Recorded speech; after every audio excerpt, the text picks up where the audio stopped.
Welcome to our YouTube channel learn with Ashish. नमस्कार प्रिय विद्यार्थियों, हम डिसोल्यूशन ऑफ पार्टनरशिप फर्म को डिस्कस कर रहे थे। लास्ट वीडियो में हमने गार्नर वर्सेस मरे के नियम के बारे में सीखा कि क्या वो नियम होता है, क्या वो केस था, कैसे उसका निपटारा करना है, कैसे उसको भारतीय संदर्भ में इंडियन कॉन्टेक्स्ट में लागू करना है। कुछ प्रैक्टिकल एग्जाम्पल भी हमने किए थे। आई होप आप लोगों को समझ आया होगा। वीडियो पसंद आई होगी तो हमारी वीडियो को लाइक कीजिए, ज़्यादा से ज़्यादा शेयर कीजिए। अगर आपने हमारे चैनल को अभी तक सब्सक्राइब नहीं किया है तो जल्दी से हमारे चैनल को सब्सक्राइब कर दीजिए।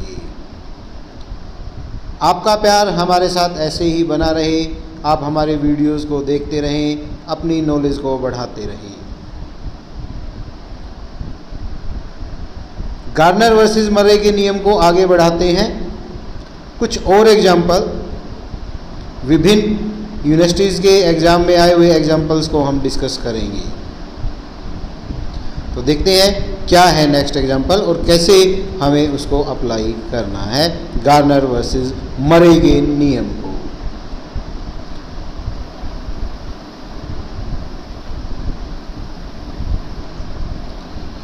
ABC पार्टनर हैं 3:1 की रेशो में।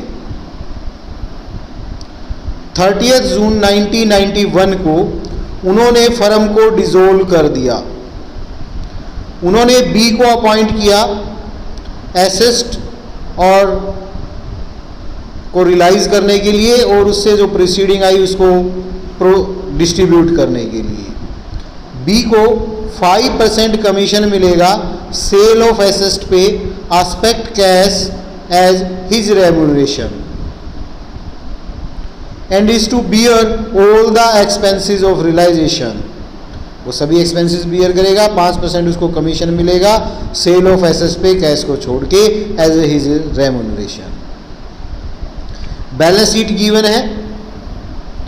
बैलेंस शीट में क्रेडिटर है, रिजर्व फंड है, प्रॉफिट एंड लॉस है, कैपिटल अकाउंट है ए का, बी का, सी का। ए का करंट अकाउंट है क्रेडिट, बी का करंट अकाउंट है क्रेडिट। कैश एट बैंक है, डेटर है, स्टॉक है, प्लांट एंड मशीन है, फर्नीचर है, गुडविल है। सी का करंट अकाउंट है, डेबिट बैलेंस है। आगे क्या कहता है? Be report the result of realisation as follow. उसने क्या बताया बी ने? डेटर से 18,500 रिसीव हुए, स्टॉक से 40,500 रिसीव हुए, प्लांट एंड मशीन से 46,200 रिसीव हुए। Furniture 20% less than the book value. Goodwill से हमें कुछ नहीं मिला। क्रेडिटर को फुल पेमेंट कर दी।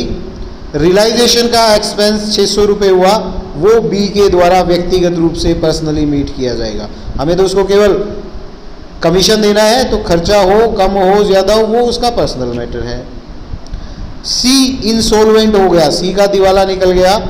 उसकी प्राइवेट एसेट्स से, उसकी निजी संपत्तियों से 12,000 रुपये मिले, जबकि उसकी निजी लाइबिलिटी 10,000 रुपये की थी।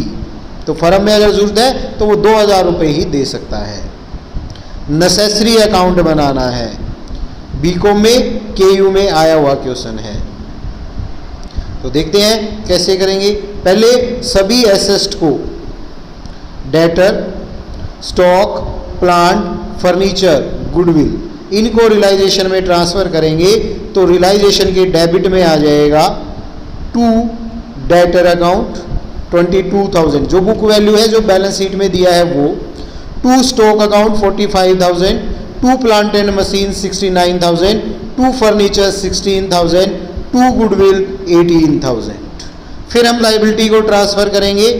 लाइबिलिटी में हमारे केवल क्रेडिटर है तो बाय क्रेडिटर 15,000 रियलाइजेशन के क्रेडिट में आ जाएगा बाय सन्ड्री क्रेडिटर।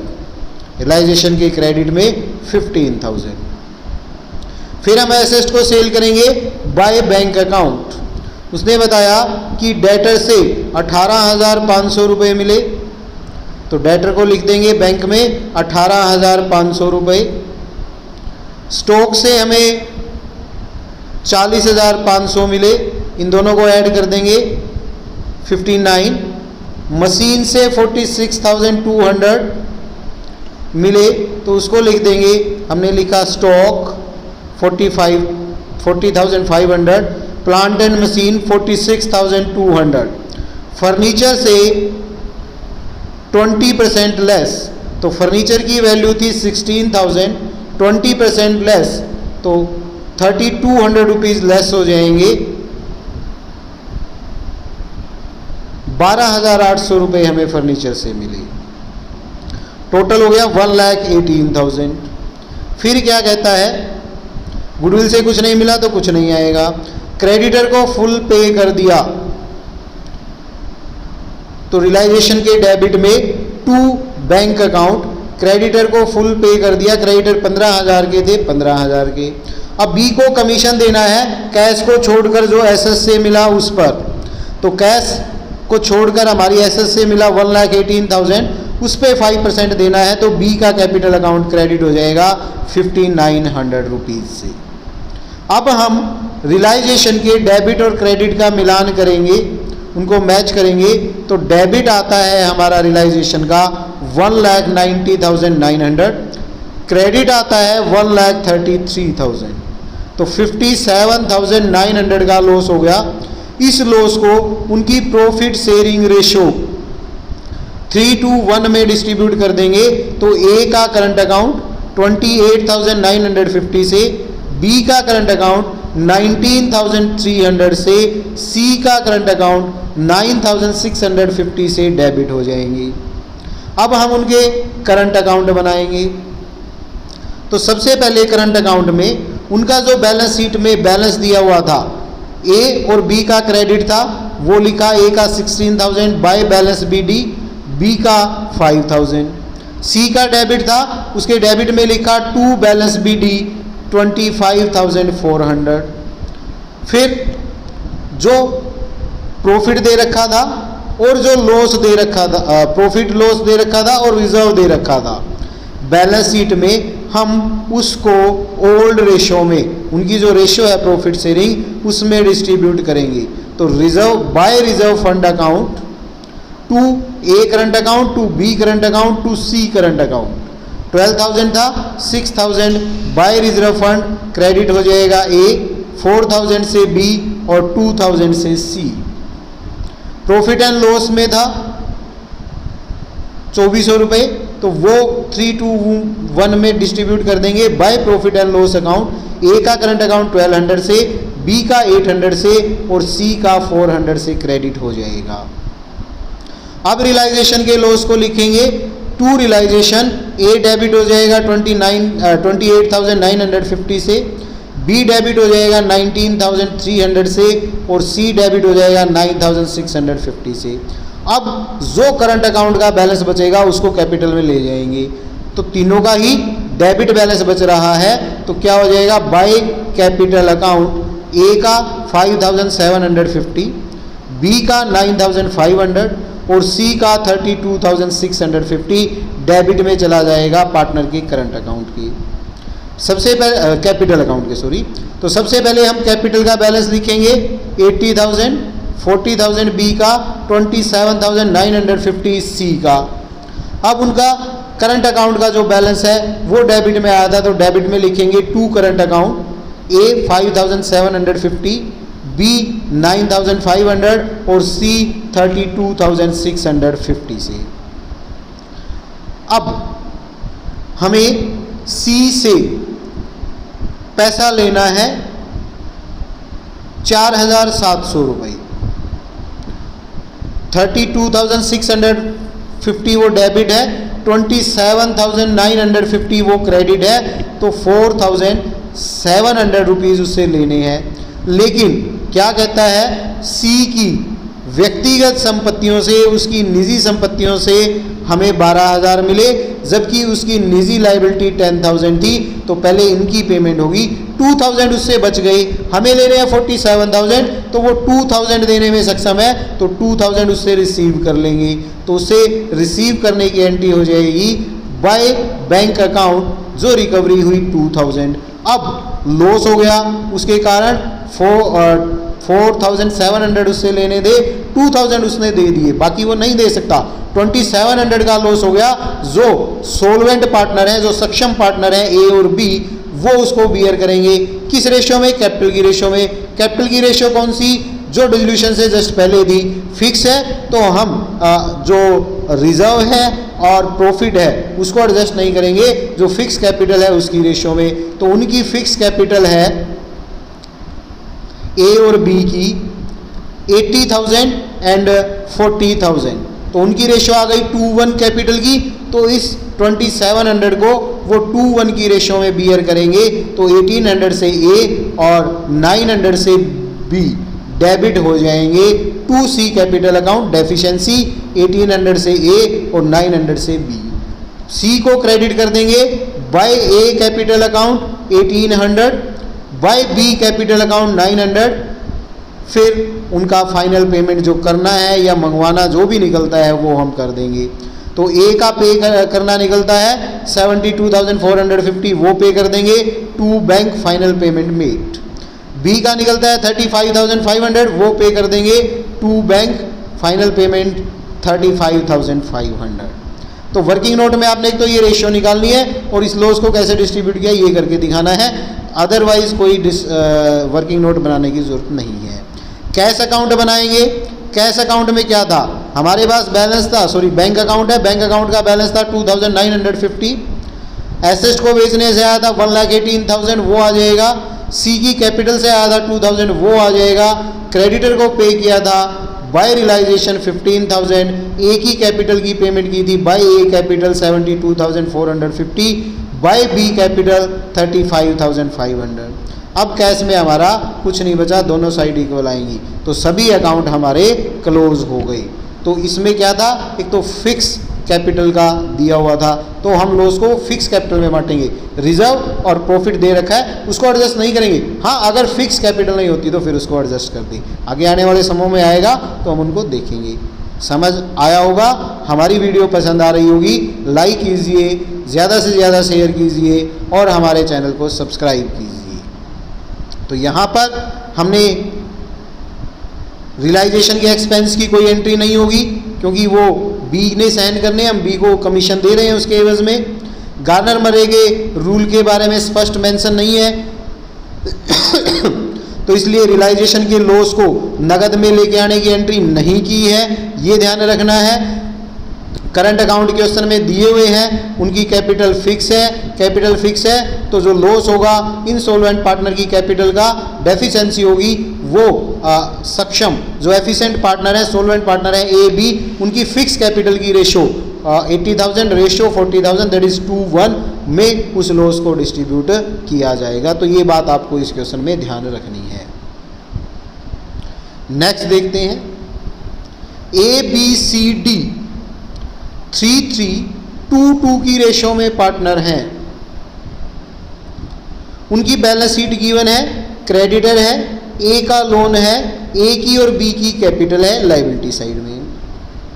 एसेट्स में कैश एट बैंक है, डेटर है ग्रोस 32,000, लेस प्रोविजन है 1,000, स्टॉक है, फर्नीचर है, कार है, सी और डी की डेबिट कैपिटल है, दैट इज एसेट्स में दे रखी है, उनसे फर्म को पैसा लेना है, सी से 12,000 और डी से 32,000।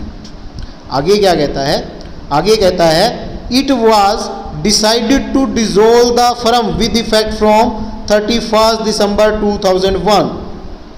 फर्म को 31 दिसंबर 2001 से समाप्त कर दिया गया। B was appointed to realise the assets and pay the creditor. B को अपॉइंट किया गया, वो संपत्तियों को बेच के पैसा रियलाइज करेगा और क्रेडिटर की पेमेंट कर देगा। उसको 5% कमीशन मिलेगा जो फाइनल पेमेंट अदर पार्टनर को कर रहे हैं, इंक्लूडिंग लोन इफ एनी। अगर पार्टनर का लोन है उसकी पेमेंट कर रहे हैं तो उसके ऊपर भी 5% उसको कमीशन मिलेगा। He was to bear expenses of realisation which is amounted to 500, 500 रुपये रियलाइजेशन का खर्चा हुआ, वो उसके द्वारा व्ययन किए जाएंगे, क्योंकि हम तो उसको कमीशन दे रहे हैं, इसलिए 500 रुपये की कोई एंट्री नहीं होगी। संपत्तियों से 54,000 रुपीज रियलाइज हुए, क्रेडिटर को फुल पे कर दिया। In addition a some of 5,000 pay to the staff for the retrenchment in the full settlement of their claim. Staff की हम छंटनी कर रहे हैं, रिट्रेचमेंट कर रहे हैं, इस कारण से उनको 5,000 रुपये क्लेम के देने पड़े। डी का दिवाला निकल गया and the partner accepted 7,400 from the his state in the settlement, उससे 7400 रुपये ही केवल मिले। गार्नर मर्रे के नियम को अप्लाई करना है, स्पष्ट बोल दिया, तो जो रियलाइजेशन का लॉस है वो पार्टनर लेके आएंगे नगद में। नेसेसरी अकाउंट बनाने हैं, ये क्वेश्चन भी KUK में 2002 में आया हुआ है। तो सबसे पहले हम रियलाइजेशन अकाउंट बनाएंगे। सभी एसेट डेटर है, ग्रोस वैल्यू से स्टॉक, फर्नीचर, कार, इनको रियलाइजेशन के डेबिट में ट्रांसफर करेंगे। लिखेंगे to stock 32,000, to debtor 32, to stock 20,000, to furniture 8,000, to debtor 32,000, to stock 20,000, to furniture 8,000, to car 14,000। Provision था 1,000 का, वो लिखेंगे क्रेडिट में रियलाइजेशन के, बाय प्रोविजन 1,000। क्रेडिटर थे, बाय क्रेडिटर 31,000। फिर कहता है एसेट से हमें 54,000 रुपीज़ मिले, तो हम क्या लिख देंगे, बाय बैंक या कैश टू रियलाइजेशन, तो रियलाइजेशन के क्रेडिट में आ जाएगा बाय बैंक एसेट रियलाइज 54,000। फिर कहता है क्रेडिटर की पेमेंट कर दी फुल, तो टू बैंक 31,000। 5,000 रुपये का वर्कमैन कंपनसेशन का देना पड़ा रिट्रेचमेंट के कारण, तो टू बैंक कंपनसेशन 5,000। सभी एसेट से रियलाइज हो गए, सभी लाइबिलिटीज़ की पेमेंट कर दी। कमीशन अभी नहीं निकलेगा क्योंकि उनको जो फाइनल पेमेंट करनी है उस पर निकलेगा। अब हम डेबिट और क्रेडिट का मिलान करेंगे, मैच करेंगे रियलाइजेशन का, उससे हमारा प्रॉफिट या लॉस निकलेगा। तो डेबिट साइड है रियलाइजेशन की 1,10,000, क्रेडिट साइड है 86,000, तो लॉस हो गया 24,000 का। वो अमंग द पार्टनर्स उनकी प्रॉफिट शेयरिंग रेशो 3:2 में डिस्ट्रीब्यूट हो जाएगा। तो ए कैपिटल अकाउंट डेबिट 7,200 से, बी कैपिटल अकाउंट 7,200 से, सी कैपिटल अकाउंट 4,800 से और डी कैपिटल अकाउंट 4,800 से डेबिट हो जाएंगे। अब हम पार्टनर का कैपिटल अकाउंट बनाएंगे। तो सबसे पहले उनका जो कैपिटल का बैलेंस है वो लिखेंगे। ए का 40,000 क्रेडिट है, बी का 30,000 क्रेडिट है, तो बाय बैलेंस BD उनके क्रेडिट में आ जाएगा। सी और डी का डेबिट है तो उनके डेबिट में आ जाएगा टू बैलेंस BD, सी के डेबिट में 12,000, डी के डेबिट में 32,000। फिर रियलाइजेशन का जो लॉस है उसको हम एंट्री करेंगे, क्योंकि ना कोई रिजर्व है ना कोई सरप्लस है, तो ना कोई लॉस है ऐसा जो पार्टनर्स में डिस्ट्रीब्यूट हो डायरेक्टली। तो रियलाइजेशन के लॉस को करेंगे एंटर।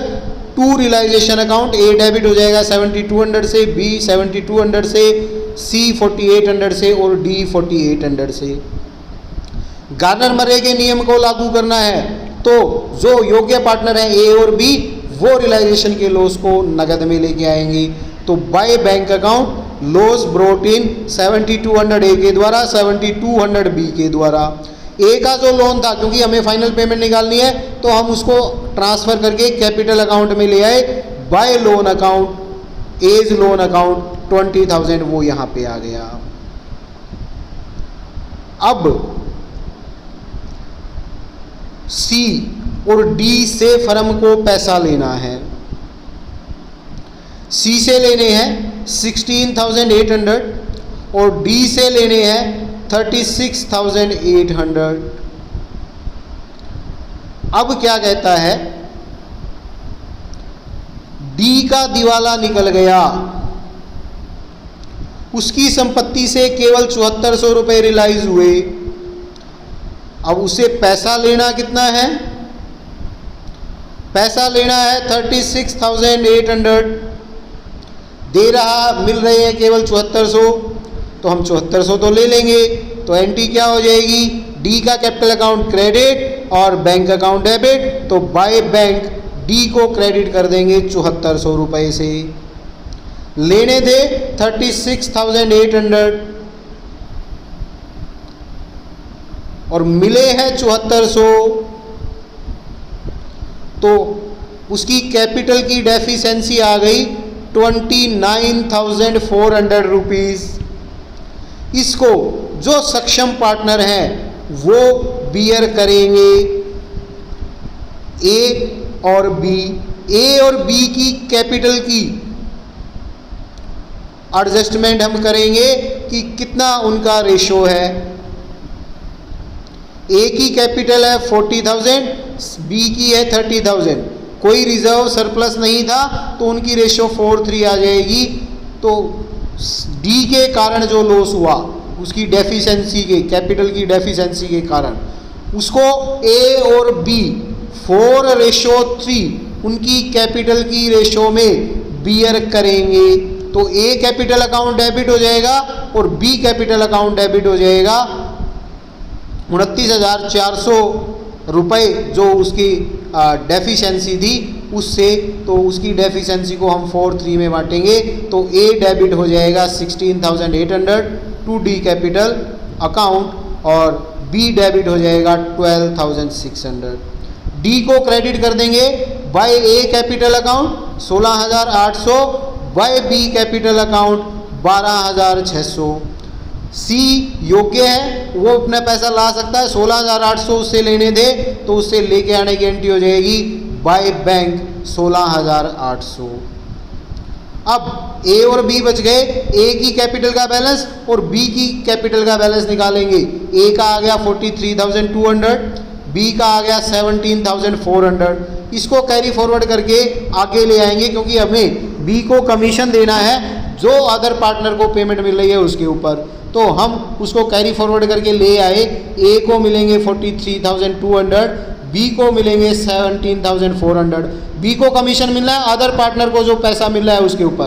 तो बी को पैसा मिल रहा है ए को पैसा मिल रहा है 43,200, जिसमें से रियलाइजेशन का लॉस वो खुद लेके आया था। वो तो खुद पैसा लेके आया था, खुद ही वो उसी को मिल रहा है, तो उस पर कमीशन नहीं मिलेगा, उसको हम कम कर देंगे। उसके इससे आया था 7,200, उसको कम कर देंगे। तो फर्म से जो उसको पैसा मिल रहा है वो 36,000 मिल रहा है। इसमें बी का कमीशन भी इंक्लूड है, तो बी का कमीशन कम होके उसको मिलेगा क्योंकि जो बी को कमीशन मिलेगा वो ए ही वहन करेगा। तो बी का कमीशन निकालने के लिए हम क्या करेंगे, इस 36,000 इंटू 5/105, क्योंकि उसके बाद जो पैसा मिलेगा उस पर मिलना है ना 5%, तो इसलिए 105, तो 1,714 रुपये आ गया। ए डेबिट हो जाएगा और बी क्रेडिट हो जाएगा इस कमीशन के अमाउंट से। तो एंट्री क्या हो जाएगी, by A capital account 1/105 of 36,000, 1,714 रुपये से बी क्रेडिट हो जाएगा और ए डेबिट हो जाएगा टू बी कैपिटल अकाउंट 1,714 रुपये। बाकी जो पैसा बचता है, हाँ यहाँ पर लोन को हमने इसलिए ऐड किया क्योंकि उसने कहा लोन को इंक्लूड करते उस पर कमीशन मिलेगा। अगर लोन पे नहीं कहता, केवल कैपिटल पर कहता, तो फिर उसको यहाँ पे ट्रांसफ़र नहीं करते, अलग से पेमेंट करते। अब जो पैसा बचना है वो हमने ए को फाइनल पेमेंट कर दिया, बी को फाइनल पेमेंट कर दिया। ए की फाइनल पेमेंट आई है 41,486। अगर हम इसका 5% निकालेंगे तो वो 1,714 रुपये होगा। इसीलिए हमने 5/105 किया था, इसका नहीं, क्योंकि इसमें से 7,200 तो वो खुद लेके आया था, वो लेस करके अगर फिर हम 5% निकालेंगे तो 1,714 रुपये आएगा। अब हम बनाएंगे कैश अकाउंट। कैश में सबसे पहले बैलेंस था कैश का, वो लिखा। एसेट्स के बेचने से जो पैसा आया था वो लिखा। क्रेडिटर की पेमेंट की थी वो लिखी। रियलाइजेशन में एक और लाइबिलिटी हमने पेमेंट करनी पड़ी थी, रिट्रेचमेंट कंपनसेशन की एम्प्लॉइज़ को, वो हमने 5,000 की पेमेंट दिखाया। फिर ए अपना रियलाइजेशन का लॉस लेके आया था 7,200, बी लेके आया था 7,200, उसकी एंट्री होगी। फिर सी से 16,800 लेने थे वो आ गए, डी से केवल 7400 रुपये आए, उसके आने की एंट्री हो जाएगी, ए और बी को फाइनल पेमेंट की हम एंट्री कर देंगे। इस प्रकार से हम कैश अकाउंट बनाएंगे और हमारा कैश अकाउंट में कुछ भी बैलेंस नहीं बचेगा, दोनों साइड इक्वल आएंगी। तो इस प्रकार से हम गार्नर और मर्रे के नियम को लागू करते हुए इस क्वेश्चन को करेंगे। एक तो कमीशन वाला पॉइंट इसमें नया था कि उसको जो फाइनल पेमेंट मिल रही है इंक्लूडिंग लोन, तो इसलिए हमने लोन को कैपिटल अकाउंट में ट्रांसफ़र कर दिया है और उनकी रेशियो निकालनी है। और इसमें एक पार्टनर इंसॉल्वेंट है, एक सोल्वेंट है, लेकिन फर्म को उससे पैसा लेना है, तो कैसे हम ये ट्रीटमेंट करेंगे इस एग्जाम्पल के माध्यम से सीखा। तो आज इस वीडियो में हमने 2 एग्जाम्पल किए, दोनों ही कुरुक्षेत्र यूनिवर्सिटी के एग्जाम्स में आए हुए हैं। आई होप आप लोगों को समझ आया होगा। वीडियो हमारी पसंद आए लाइक कीजिए, शेयर कीजिए और ज़्यादा से ज़्यादा हमारे चैनल को सब्सक्राइब कीजिए। Thank you for watching. Have a nice time, have a good day.